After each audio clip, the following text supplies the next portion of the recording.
বিশ্বনবী ছাড়া কিয়ামতের ময়দানে কেউ আমাদের জন্য সুপারিশ করতে পারবে? পাগল হয়ে যাব আমরা। সূর্যটা মাথার কাছে, ক্ষুধায় তৃষ্ণায় জিহ্বাটা কুকুরের মতো বের হয়ে ঝুলতে থাকবে, মাথার মগজগুলো গলে গলে নাকের ছিদ্র দিয়ে কানের ছিদ্র দিয়ে বেয়ে বেয়ে পড়তে থাকবে।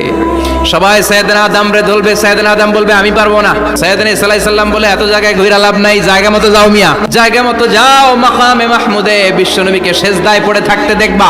বিশ্বনবী কাঁদতে থাকবেন, সেজদায় পড়ে কাঁদবেন।